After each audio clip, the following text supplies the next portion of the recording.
3 ദിവസത്തേക്കുള്ള ധ്യാനം ഇന്ന് ആരംഭിക്കുകയാണ്. വളരെ പ്രശസ്തനായ ബ്രദർ തോമസ് പോളാണ് നമ്മുടെ ഈ ധ്യാനം ലീഡ് ചെയ്യുന്നത്. ഞാൻ ഓർക്കുന്നു 1996 2000 കാലഘട്ടത്തിൽ കേരളത്തിൽ അൽമായ പ്രഘോഷകരിൽ ഏറ്റവും മുൻപന്തിയിൽ വളരെയധികം ജനങ്ങൾ തടിച്ചുകൂടിയ ഒരു കാലഘട്ടമായിരുന്നു. അത്രമാത്രം വചനം ജനഹൃദയങ്ങളിലേക്ക് നൽകുവാനായിട്ട് ബ്രദർ തോമസ് പോളിന് സാധിച്ചിട്ടുണ്ട്. പിന്നീട് ഇപ്പോൾ ജർമ്മനിയിൽ ഒരു മിഷനായിട്ട് മെഡിറ്റേഷൻ രീതിയിൽ ധ്യാനം തുടർന്നുകൊണ്ടിരിക്കുകയാണ്. ഞാൻ ഡിട്രോയിറ്റിലായിരുന്നപ്പോൾ അവിടെ പള്ളിയിൽ ഒരു പ്രാവശ്യം ധ്യാനം നടത്തുവാനായിട്ട് സാധിച്ചു. പിന്നീട് മറ്റുള്ളവർക്ക് വേണ്ടി അവിടെ ഒരു ധ്യാന സെൻറ്ററിൽ ധ്യാനം സംഘടിപ്പിക്കുവാനായിട്ട് സാധിച്ചു. വളരെ ആഴമേറിയ ചിന്തകളും പ്രത്യേകിച്ച് വിശുദ്ധ കുർബാന കേന്ദ്രീകൃതമായ വളരെ ആഴത്തിലുള്ള ചിന്തകൾ പങ്കുവെച്ചുകൊണ്ട് ഈശോയിലേക്ക്, അവിടുത്തെ കരുണയിലേക്ക് നമ്മളെ കൂടുതൽ അടുപ്പിക്കുവാനായിട്ട് ഈ കരുണയുടെ വർഷം അവസാനിക്കുന്ന ഈ ദിവസങ്ങളിൽ നമുക്ക് ബ്രദർ തോമസ് പോളിന് കിട്ടിയത് വളരെ അനുഗ്രഹമായിട്ട് ഞാൻ കരുതുകയാണ്. ഈ അവസരത്തിൽ നമ്മുടെ ഇടവകയുടെ പേരിൽ, ഇവിടെയുള്ള എല്ലാവരുടെയും പേരിൽ ബ്രദർ തോമസ് പോളിനെ നമ്മുടെ ഈ ധ്യാനം ലീഡ് ചെയ്യുവാനായിട്ട് പ്രത്യേകമായിട്ട് ഞാൻ ക്ഷണിക്കുകയാണ്.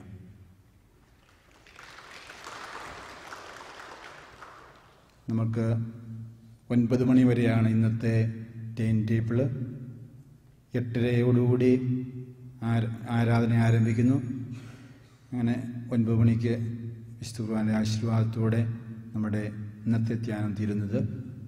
നാളെ രാവിലെ 8:30 കുർബാന, തുടർന്ന് ധ്യാന പ്രസംഗം വൈകിട്ട് 5 മണി വരെ. ഈ ദിവസങ്ങളിൽ ഇന്ന് വരാത്തവരെയും അടുത്ത ദിവസങ്ങൾ കൂട്ടിക്കൊണ്ടുവരുവാനായിട്ട് പ്രത്യേകം ശ്രദ്ധിക്കുമല്ലോ. അതുപോലെ ഈ സമയത്ത് ഇപ്പോൾ എല്ലാവർക്കും കൂടെ ഒരുമിച്ച് ഒരു ബ്രേക്ക് കൊടുക്കുന്നില്ല, കാരണം അധികം സമയമില്ലാത്തതുകൊണ്ട്. ജൂബിലി ഹാളിൻ്റെ അവിടെ ചായയോ കാപ്പിയോ റെഡിയായിട്ടുണ്ട്. ആവശ്യമനുസരിച്ച് നിങ്ങൾക്ക് എപ്പോൾ വേണമെങ്കിലും പോവുകയും വരികയും ചെയ്യാം. അതുപോലെ തന്നെ ചാപ്പലിൽ ഇപ്പോൾ തന്നെ കുമ്പസാരം നടന്നുകൊണ്ടിരിക്കുകയാണ്. ഇന്നും നാളെയും നാളെ കഴിഞ്ഞ് ഉച്ചവരെയും ബഹുമാനപ്പെട്ട ജോസച്ചൻ കുമ്പസാരിപ്പിക്കുവാനായിട്ട് കുമ്പസാരക്കുട്ടിലുണ്ട്. ഈ സൗകര്യവും എല്ലാവരും പ്രയോജനപ്പെടുത്തണമെന്ന് പ്രത്യേകമായിട്ട് ഓർമ്മിപ്പിക്കുന്നു. നമ്മുടെ ഈ ധ്യാനത്തിലേക്ക് നമുക്ക് പ്രത്യേകം പ്രവേശിക്കാം. പ്രത്യേകിച്ച് നമുക്ക് ബ്രദർ തോമസ് പോളിനെ സമർപ്പിച്ചുകൊണ്ട് ആത്മാവിൻ്റെ അഭിഷേകത്തിൽ വചനം പങ്കുവയ്ക്കുവാനായിട്ട് ഇട നൽകുവാനായിട്ട് നമുക്ക് പ്രത്യേകമായിട്ട് സമർപ്പിച്ച് പ്രാർത്ഥിക്കുകയും ചെയ്യാം. ഒരിക്കൽ കൂടി എല്ലാവരെയും ഞാൻ ഈ ധ്യാനത്തിലേക്ക് ക്ഷണിക്കുന്നു. പ്രത്യേകിച്ച് ബ്രദർ തോമസ് പോളിനെയും ഈ ധ്യാനം ലീഡ് ചെയ്യുവാനായിട്ട് പ്രത്യേകമായിട്ട് ഞാൻ ക്ഷണിക്കുന്നു, പ്രാർത്ഥിക്കുന്നു.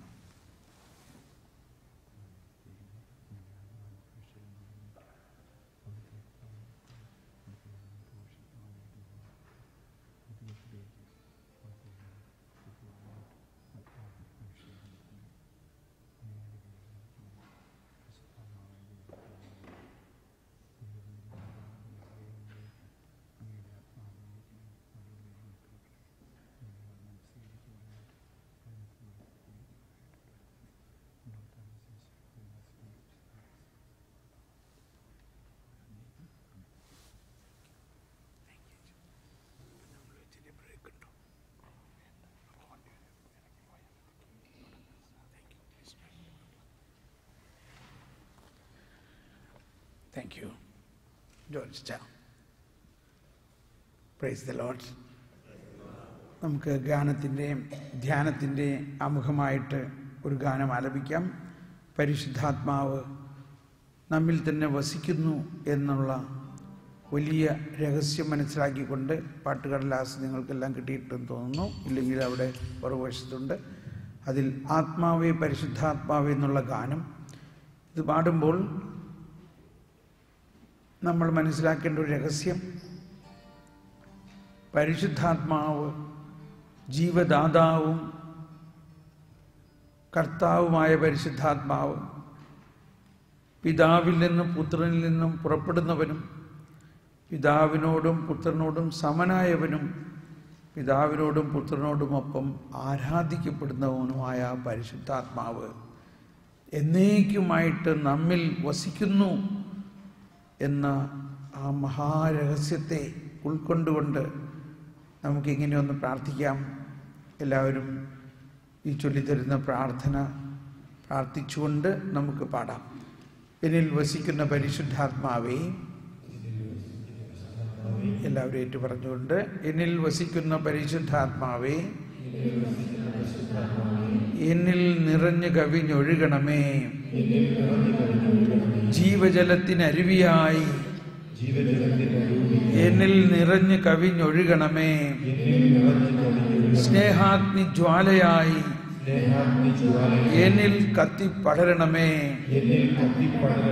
ദൈവത്തിന്റെ കൃപയും കരുണയും എന്നിൽ ഒഴുക്കണമേ. എന്നിൽ വസിക്കുന്ന പരിശുദ്ധാത്മാവേ, എന്നെ രൂപാന്തരപ്പെടുത്തണമേ. എന്നെ പുതിയ സൃഷ്ടിയാക്കണമേ. കരുണയുടെ, ദൈവനീതിയുടെ ഉന്നതമായ അനുഭവത്തിലേക്ക് എന്നെ ഉയർത്തണമേ. ആത്മാവേ, പരിശുദ്ധാത്മാവേ,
ചേർന്ന് പാടാം.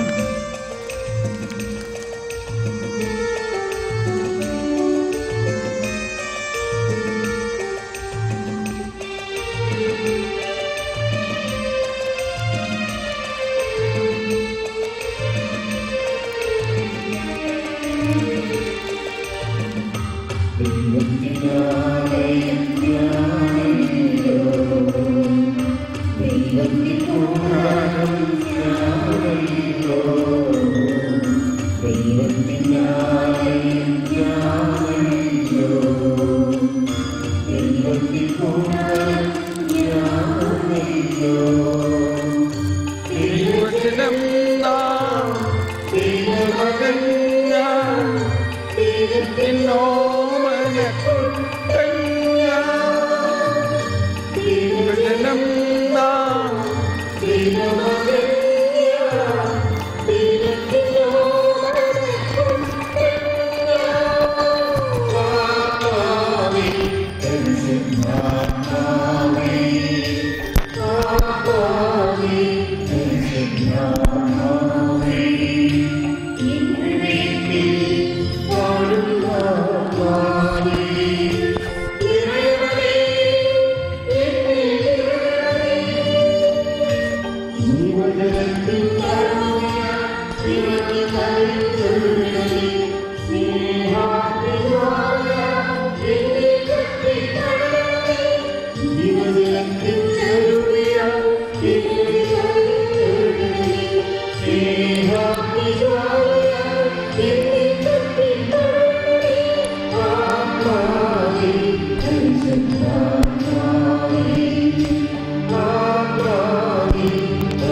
ദാഹത്തോടെ